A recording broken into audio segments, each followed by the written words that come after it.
Good afternoon, Central Texas. This is the Real Estate Zone, our weekly radio show about Central Texas real estate. My name's John McClellan. I'm a local mortgage banker here in town. As always, joined by Kevin Bown, a local real estate broker and Austin native. Kevin, what's happening? Hello, John. Beautiful day in Austin, Texas. We're in January 2019. Yes. I was talking to some people the other day, and I was talking about the new loan applications that are going to have to be instated by February of next year. And it's February 2020 when the new 1003 or mortgage loan application has to be in full effect by everybody. And I was thinking, wow, 2020? It's not even a year away now. Yeah. It's scary how fast that creeped up. The future is now. Yeah. Hopefully it'll be a perfect 2020. Oh, boy. I wish our vision was that it is perfect to see exactly what was going to happen in 2020. But one of the things I think we're going to be talking about on the show today is some of the signs that we see on this road to 2020 about Austin's economy and how we may be doing pretty well here in 2019 when it comes to job growth, when it comes to the city growth, when it comes to hopefully some wage inflation for people out there, and hopefully more affordable housing and more inventory available for people to purchase homes. That's the big question, right? That's the big question. Yeah. It is, right? And it's I wanted to try to pull some of the material you shared with a pretty big group of folks this week.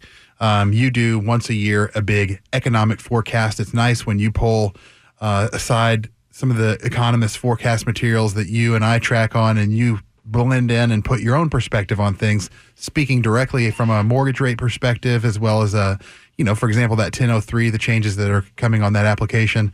And you make it real, if you will, for the layperson to say, what does this mean? How will this affect What does it mean to me here in Austin, Texas, exactly, right? Central Texas. And so there's some good content in there that I'm sure our listeners would want to hear. And my same old jokes. And your same old jokes. I need to come up with a new line. One of your top loan officers, she came into the room. You had already wandered out. And she said, I just got done with the client. I really wanted to see this. I said, haven't you already seen this?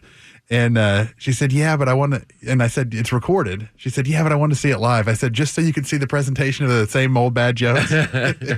Hey, some of them are new bad jokes. That's true. Some of them are new bad jokes. Some are new bad jokes. Yeah, like the pessimist and the optimist, and the psychiatrist has a kid that are twins, pessimist, optimist. We're not going to go into that today, but we are going to talk about Central Texas Realty. This is the Real Estate Zone. Our phone number, 512-836-0590. That's 512-836-0590. 0590. Questions, comments. We'd love to hear from you guys. Don't forget, you can call to be a part of the show, or you can text to that number, 836-0590. Kevin is actually monitoring our text questions as we speak. Kevin, so let me go over a couple of things. So one of the things we like to do is digest. You're in the real estate sales side. We're in the financing of the real estate sales side, both in sales, though, and we kind of have our thumb on the pulse of what's going on, and probably our thumb wouldn't be the best thing to put on the pulse. But Two fingers. On the neck of Austin. On the neck of Austin. So our application pace is unbelievable right now in the office. And what I like to call is that kind of opening salvo, or that initial wave that you see come in when people actually reach out to a loan officer, want to get pre-qualified for a property. They haven't started looking yet, hopefully, until they get pre-qualified. And we've seen an increase over last month, almost 100%. Right. Which is, December is always a down month, but I looked at the previous year's number, and we're up about 38% from last year. So that's a pretty big jump that we're seeing. And it's the same thing I'm feeling as well. So when somebody says, well, what's new in real estate? When we do a sort of a look back over 45 days, we've seen this rising interest rates and a slowing market. So watching the stats, we were watching interest rates rising and some of the slowing buyer activity, and we start to suspect there could be some correlation there. Like, wait, maybe it's affordability that's starting to press on this slowdown, but it could be seasonality. So it might have been because it was the holidays, November, December. Could be the beginning of a slowing trend for the whole economic cycle. And so we were a little unsure until maybe 2.5 or 3 weeks ago when interest rates began to fall again. And we saw buyer activity jump back up. Yeah. So what that lets us do, as we're sort of making this guesswork come together, is suspect that it is affordability. It was that lever of affordability that was modulating the speed of the market, and that as interest rates have started to crest back down, we've seen buyers come back into the market And then it wasn't really a seasonality thing, or now we're even suspecting it wasn't the end of a expansion cycle right. thing, and that we may see a pretty robust 2019. You and I have been looking at the stats and watching as things loosen and tighten. Is it listings that are increasing or decreasing, or is it buyer activity that's increasing or decreasing?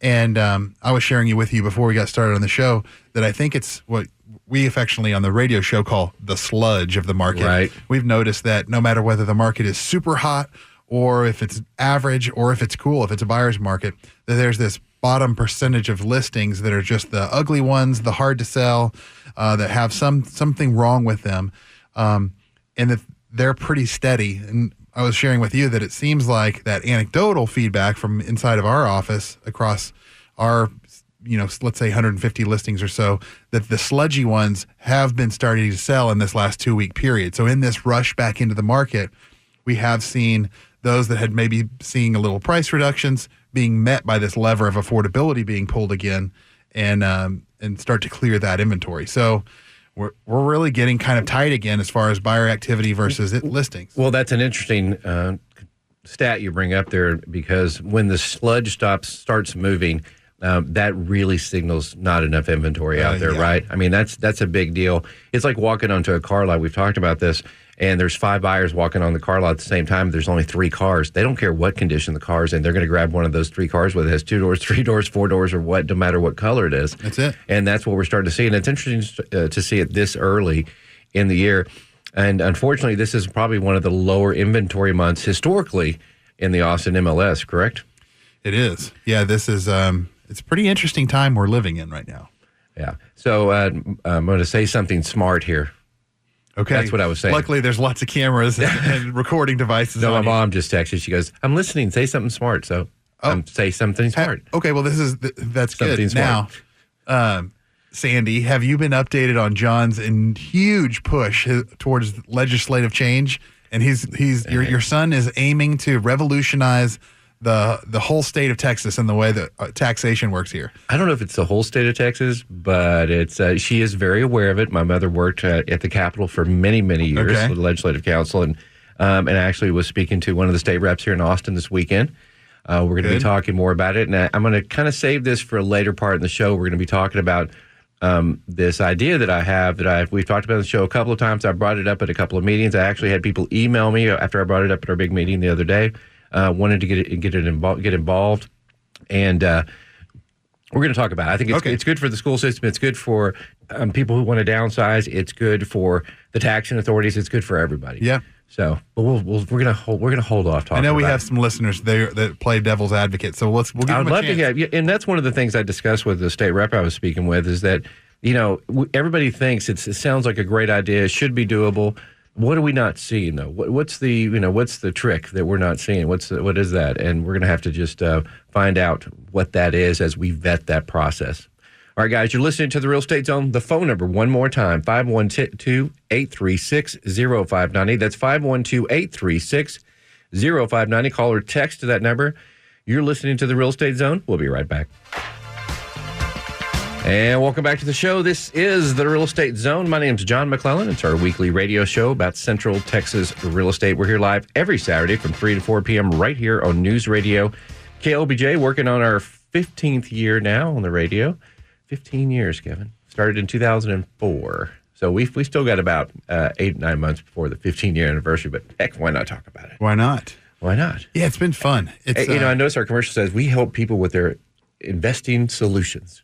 It's true. Real estate. And one of we have a business coach that works for 12 Rivers Realty, and he points out anytime that comes up when we say, well, let's talk about investment real estate. He's like, remember, everybody cares about real estate as an investment, even if they're just buying their house to live in. He must have been listening to our show. Yeah, I mean, that investment side of things, it's key, right? If you're moving your family, you do want to sort of look up after 7-10 years after you live there and said, oh, we made a smart investment. Right. And so a lot of those investing principles are really interesting and really good to think about even as you're getting started on a quote, regular home hunt. That's right. So one of the things that we were talking about before we started the show today is you were talking about some of the land acquisition costs downtown. Do you want to share some of those little tidbits with us? And you've heard me say, and I've said it on the show before, that in real estate, when we think about a house or a commercial building or whatever it is, that there's two components of value, that there's the value of the dirt, right, and there's the value of the sticks and bricks, and that those two components add up to be the total value of that asset, and that through time, something interesting happens. The dirt goes up in value, the sticks and bricks go down in value, and you sort of have this internal struggle between the two factions that determines what the total asset, whether it's appreciating and what its appreciation rate is, or depreciating. Right. So, this is really can be highlighted in downtown real estate where it's particularly scarce. Right. There's just not much of it. Our downtown is not that big. It's not that big, but through time. So, looking at what some of the downtown developable land has sold for, the W development that includes ACL's Moody Theater, the hotel, as well as the condo tower. So that takes up a block, and that block was considered to be maybe close to the best block, or one of the best, tier one kind of a block for downtown. Sold to those developers for $15.5 million for a full, which sounds like a lot of money. Full block. And about how long ago was that? About 10 years ago? Maybe 12? Yeah, 10 to 12, something like that. Today, the speculative numbers that are getting thrown around, there's several sites that are in play that are half blocks in size that are being tossed around at around 50 million. 50, not 15, not 15 million, but 50 million. For half the size. So it's about 7 times. Probably not the exact same load, and probably not in as good of a location either. Not correct. That's right. I mean, still downtown, obviously, but there are some primo spots around downtown. Yeah. So it's booming. So that is that's kind of wild to think about that land going up, like you say, in 12 years, almost 7 times. It's explosive, right? Well, it sounds like everything's going to be more expensive downtown. And, that's one of the reasons I think that we see the North Vernon Gateway area becoming the second downtown, right? Because the land is not quite as expensive as it is downtown. And could you imagine not having the domain area right now? And with all the new buildings and our already lack of commercial space here in the Austin area, and then having it just be downtown, obviously there's that's why these other uptowns or second downtowns pop up in cities, right? Because the price can only go up so much before it just bleeds over to somewhere else. Yeah, that's right. And then you get enough population that can support 2 of whatever that specialty retailer is, right? If it's Fleming Steakhouse, well, if you can have one of those per million people, then once you hit around 2 million, say, we can have 2. Time for our second Flemings. Yeah, and that holds true for some of the retailers that have pretty narrow niches. They look at what's our overall population region to see how many can we sort of support in this area. All right, guys, phone number 512-836-0590. That's 512-836-0590. Questions or comments, we'd love to hear from you. One of our favorite things to do is talk about different areas around town, be it a neighborhood, a zip code, a bedroom community, or just your neck of the woods. Give us a call, 512-836-0590. We'll tell you what's happened in the past, what's happening right now. Better yet, we're going to give you our predictions for the future. Speaking of the past, the stats now, and the future, what are our stats looking like here? We like to do this segment every week. Yeah, sure. So the overall stats, there are 6,633 active listings, 2,669 pending listings, and that ratio is 2.49. So that's the overall MLS. This includes all of the bedroom communities, that sort of 2 million person population. We pulled just within the city of Austin. So inside the city limits of Austin, that number for actives is 1,599 and 933 pendings. That ratio is 1.71. So it's not a months of inventory, but it's like a hotness ratio, right? Right. It would be accurate to say this is closing periods of inventory, right, which it was around a month, but now, actually on average, we probably are closing more like 35 or 40 days, I would think is probably an average closing period. So yeah, if you not try in my office. Yeah, right. But your guys, it's funny to see you put out charts. Hey, congratulations to so-and-so for averaging 21.16. I'm like, man, to work for John where he's going down to 2 decimal points on your performance, that's tough. You were up 1.5 last month. Yeah, I mean, I'm pretty proud of my guys. We closed a couple of thousand loans last year. We kept our average application to clear to close down below at 21 point something days. And And one of my top guys, Jason Lewis, and I put the big thing out there. He was one of the top people in town, and his average application clear to close was below 20 days. I mean, that's pretty amazing. But yes, I do hold them to the fire on that. But and when it comes to real estate nowadays, I think you have to. Austin's a very fast paced place. Excuse me, I can't talk very well. Right. Speaking of fast paced, let's go to our phone lines. Let's go to Carol in Austin. Carol, thanks for calling. You had a question for us. Yes, I'm calling because I own some property on Burnett Road at 45th Street. And we're about to sell it, and I'm getting cold feet about selling it and wonder if I should hold on to it longer. Although my husband and I are approaching retirement, so we want to make the most of the investment as we can. I'll let Kevin answer this question. Yeah, that section of Burnett Road is pretty exciting right now. The city of Austin has created a new zoning type. Now it's almost been 2 decades ago, but mostly adopted in the last 12 to 15 years, called vertical mixed use. And it has taken a lot of the commercially zoned parcels along our core transit corridors like Burnett Road, South Lamar, South First. There's actually 51 miles of these core transit corridors around Austin, and taken the single use commercial zoned areas and opted them into a vertical mixed use zoning. Right. Now, is yours commercial or residential, Carol? Well, it was originally a 1940 stone house, and it still is the house, but it's zoned commercial. Okay. Do you know if you now have vertical mixed use, or if your parcel was opted out during the neighborhood fight? I don't know. Well, I guess I should know that. Although just down the street, it's vertical. It's they're building vertical buildings. I can help you with that off the air, but one of the things that we'll look at is to determine what your zoning is. So that's your land entitlement. That's a big driver on value. So that's a place we would start to figure out what is your parcel worth. And there's another thing that's at play, particularly on Burnett Road, where you have large parcels that are much easier to build structured parking garages and build these taller buildings. Right. The smaller parcels, if yours is one of the stone houses, it may be a smaller piece of land. It's harder. Exactly. You don't have enough room to have turnarounds and build structured parking. So that can sometimes limit what can be done. But that being said, the vertical mixed use zoning can give you some advantages likely over what you had before. So Burnett Road, Burnett Road's pretty hot. Even the parcels that you aren't visibly seeing changes on yet, many of those have changed hands into developers' hands, into restaurant groups' hands. And this stretch of road, I would say, is second in line behind what's happening on South Lamar. South Lamar is the most progressed vertical mixed use corridor, and then probably Burnett Road following. So yes, it's hot, and it's going to outpace the average moving forward. But you are going to have to answer a more complicated question about whether this timing is right for you and your portfolio and your life and everything else. And Carol, it says you have an offer. Have you accepted the offer? Is there a contract on the property?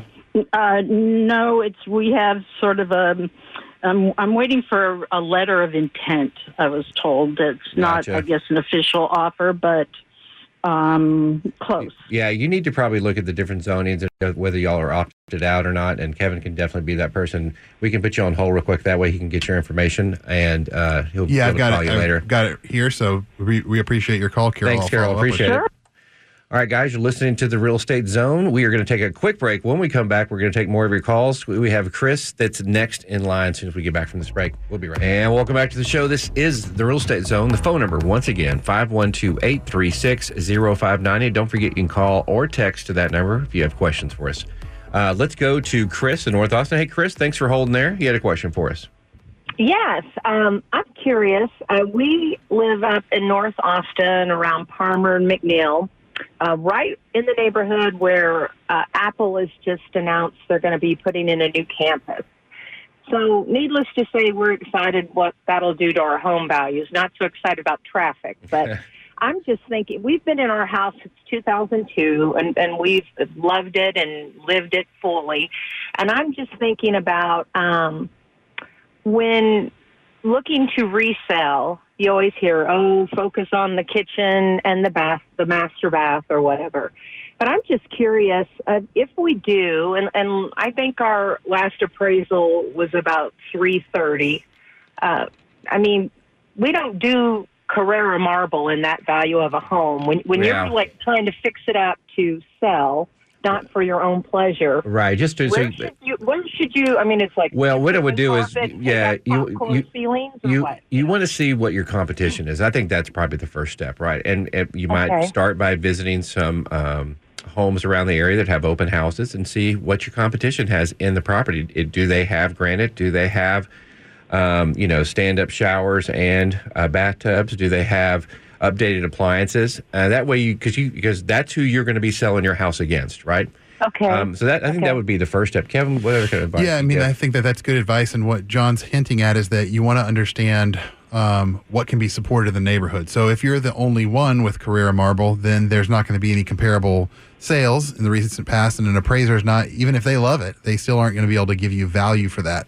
They're going to rely on having to have some comparable sales in the past at whatever level you take this house to in order to justify it. Now, this neighborhood, these older parts of Millwood, medium-aged parts of Millwood, newer parts of Millwood, and then even close by you have some other neighborhoods. They have seen some heavy renovations. There have been some pretty high-end flips that have been met with success, and there have been some leftover parcels that have been 5 to 10 acres that have been built out with new construction that are much newer product. They have also met with some success and found buyers that were willing to pay a little bit extra for those levels. So, so you can lean a little bit higher end than you're thinking. But you're right. There is certainly a way that we could design something that's too high end for you to spend on. Yeah. Yeah, and Kevin, what do you think the impact of this Apple? Obviously, I know of a lot of investors looking in this area right now just for property to sit on for the next 10 years. I think it's probably a good strategy. Yeah. Obviously, you want to watch school systems. You want to watch the tax rate for the particular property. What kind of what are you seeing over in this area? This week in your economic forecast, we went into some demographics and we looked at millennials and we talked about different segments of the population category by age and who was buying and who wasn't buying yet, who was renting. You talked about renter populations. I think that if we did a study, and I don't have this in front of me, but if we did a study about the new jobs that are being created, that they probably would lean more than average on renter compared to the rest of the overall pool in the surrounding neighborhood. And we know that they're going to be probably paid higher than average. So I think we'll see the biggest effect in some of the rental properties. That would mean let's say if a buyer was looking at Chris's house at $350,000 or a less fancy duplex nearby in the area that was $350,000, that having the multiple units that could actually be the savvier way to see appreciation for that buyer. Because you think the upward price. I think, the rental rates exposure to the upside is going to be more for rental property, and so those multiple units that might be smaller than her house, but could be polished up and factored up to a nicer level. Gotcha. Chris, any other questions for us?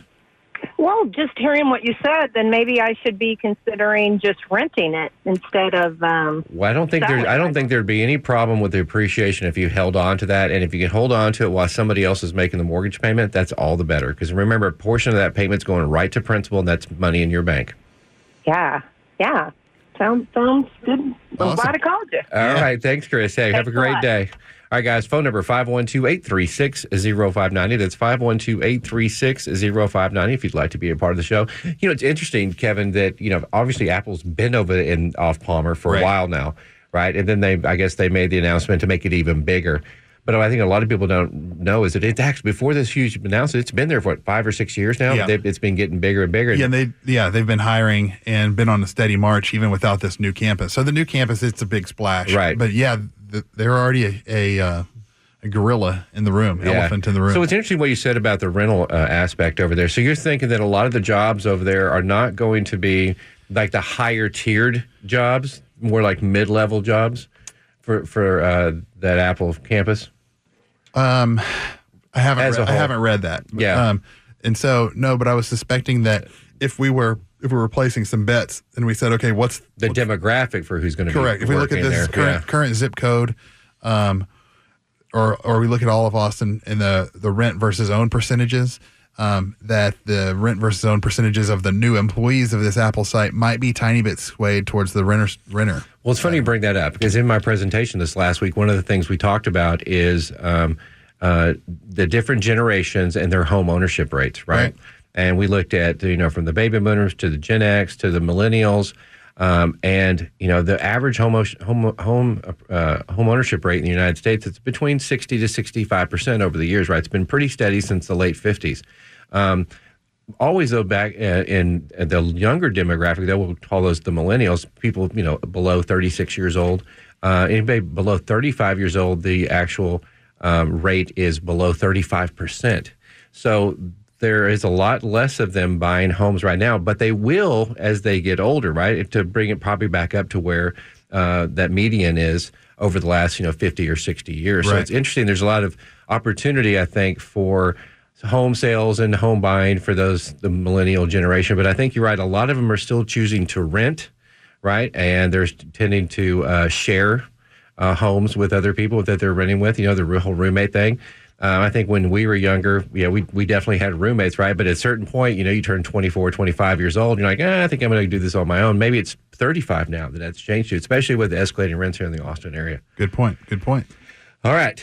Phone number 512-836-0590. That's 512-836-0590. Kevin, I got a question for you just out of the open here. I was thinking about one of the stats I also looked at, and that was the population comparison between 2004 and 2018 in the Austin area. We were at 1.4 million in the Austin area in 2004.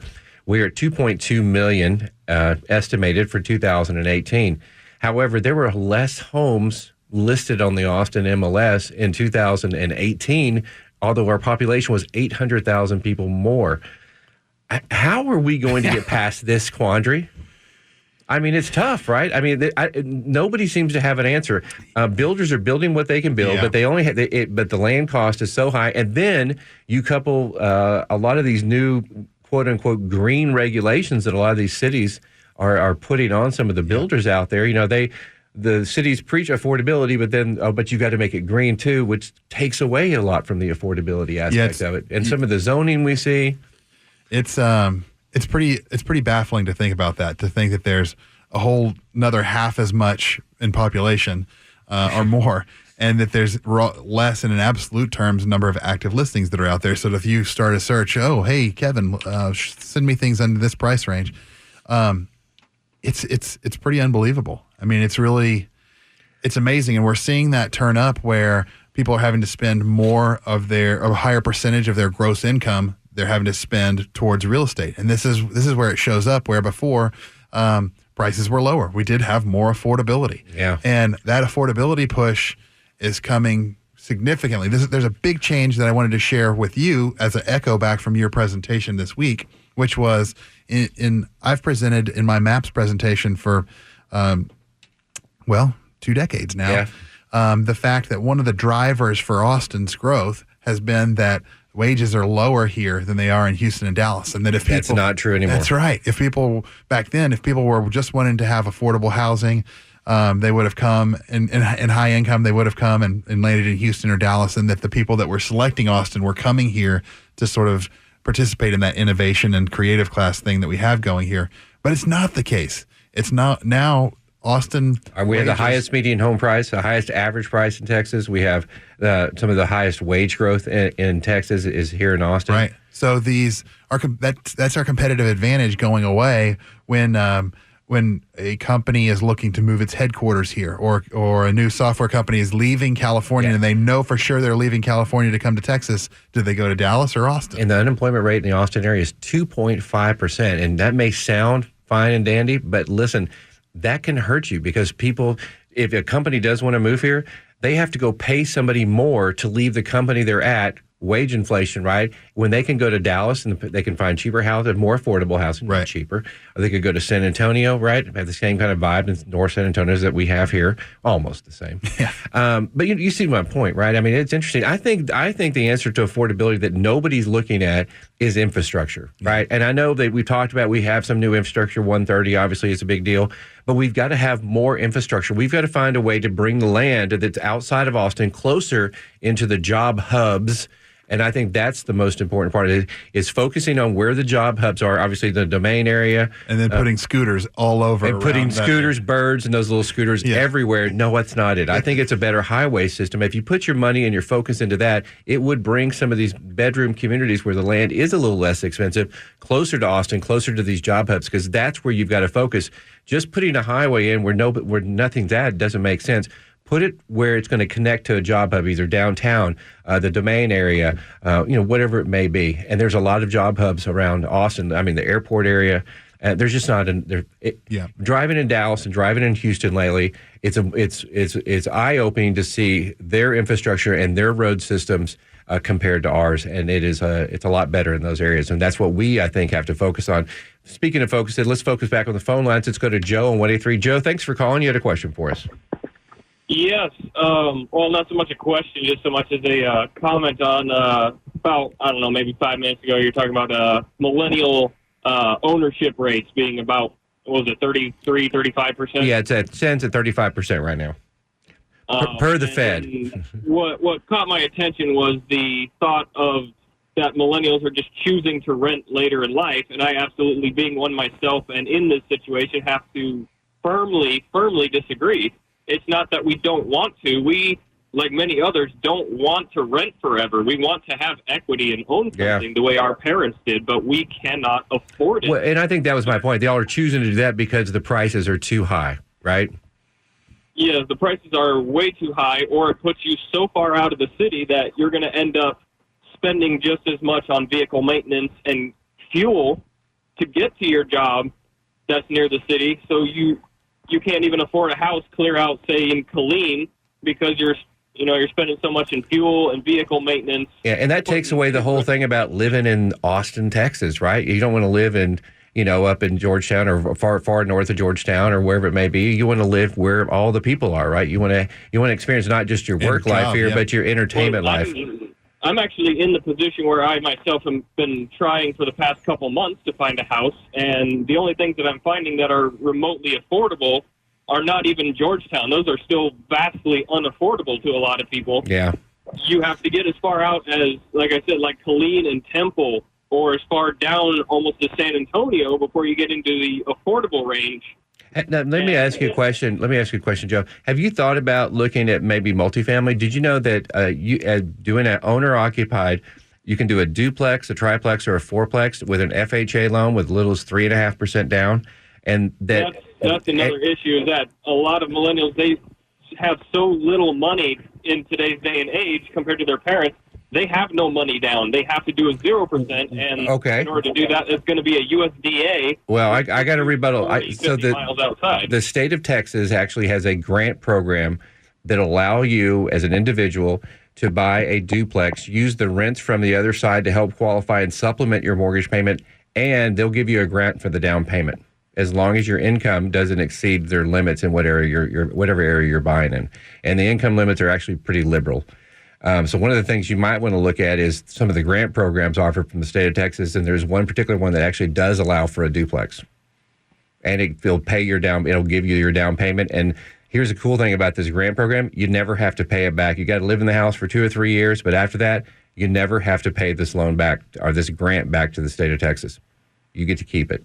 And I've seen the grants up from $5,000 to $15,000 or more on this program. We do them all the time. So that might be so. That sounds all right. I'm still kind of curious what the rent on these duplexes. Well, and that's the thing, right? It's not. There's no simple answer, right? There's no magic silver bullet. You've got to go. Okay, now let's look in this area. Let's look what the tax rates are. Let's look what the rents are. How much is this going to help me supplement the rest of my mortgage payment? Number two, probably maybe even a bigger aspect of it. Do I want to be a landlord right now with my tenants living right next door? Am I prepared for that, right? Because there's some nuances that come with that too. But you've got to look at it as a whole. And if you do want to be a real estate investor, and listen, everybody who buys a house, whether you live in it or not, you're investing in real estate. And I was talking to Kevin earlier. I wish this program was available when I was young.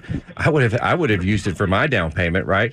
To buy a duplex, and listen, it's only if you do FHA, it's only 3.5% down, and you can convert that to an investment property later when you want to go buy your own single family home to raise kids or whatever you want to do it.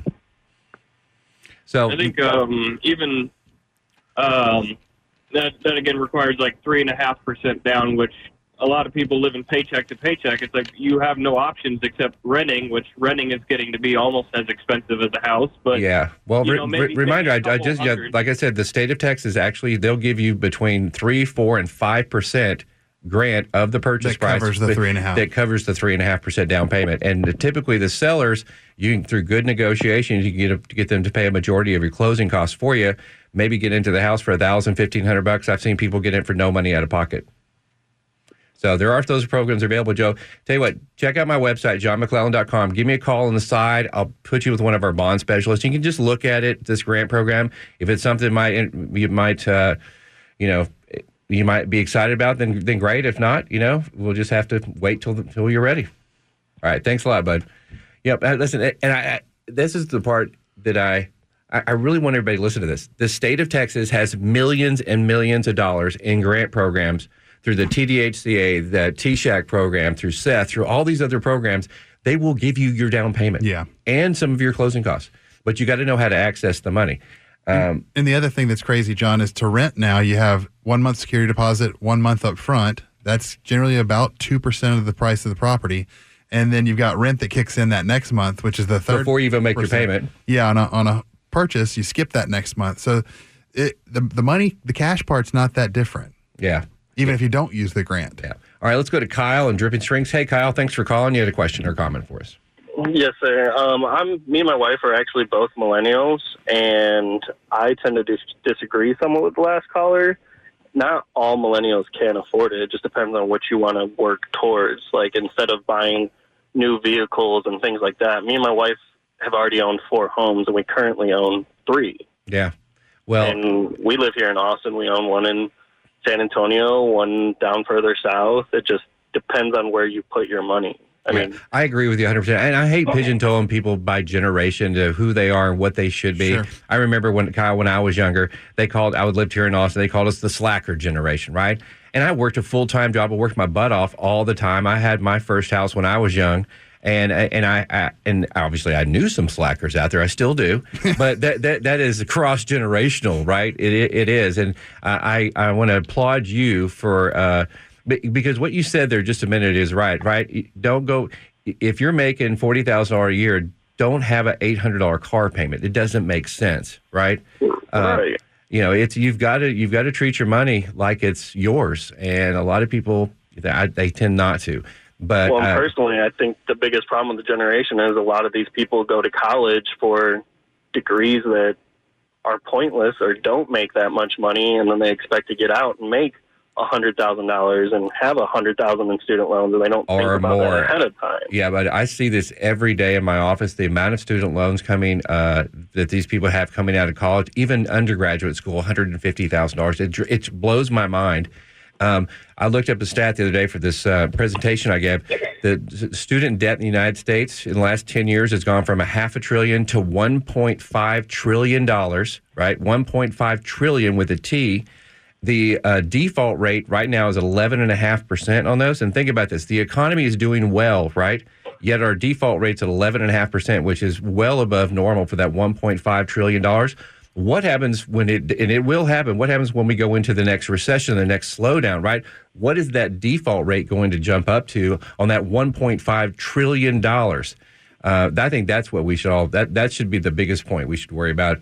But hey, Kyle, thanks for calling the show. We appreciate it. And by the way, like I said, kudos for you and enjoy that. And it sounds like we have a millennial real estate investor, and I know a bunch of them, by the way. Yep. Absolutely. There was a couple in the class the other day. All right, guys, we're going to take a quick break. When we come back, we're taking more of your calls.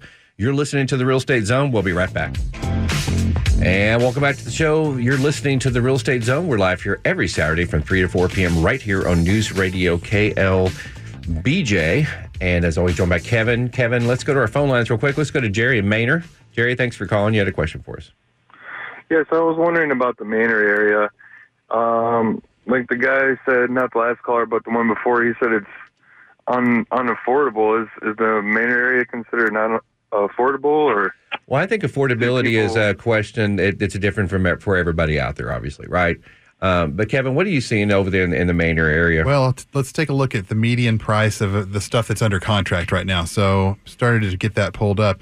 So these are things that have been recently offered for sale in the whole city of Manor, and they're currently under contract. So these are being met with buyers. The median, so there's half as many cheaper than this and half as many that are more expensive than this, is $225,900. So that can kind of give us an idea. John, you could weigh in what you see on affordability. What kind of income does it take to buy a $225,000 home? But that all depends on your debt and how one of our callers just a minute ago talked about it, right? But that, again, median square footage for that is going to be just about 1,700 square feet. And so, yeah, it's, that is much more affordable than what we have in the city of Austin. But again, like as John pointed out, not everybody can buy $225,000. And let's talk about it. So just the principal and interest portion of a $240,000 house is about $1,300, $1,288 a month. Then you got your property taxes, which would be about $5,000 a year. About your insurance, $1,000 a year, maybe less.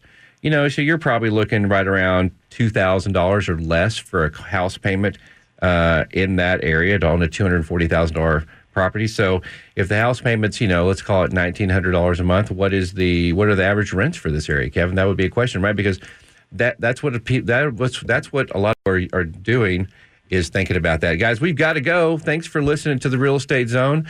Don't forget, live every Saturday from 3 to 4 p.m. right here on News Radio. See you later.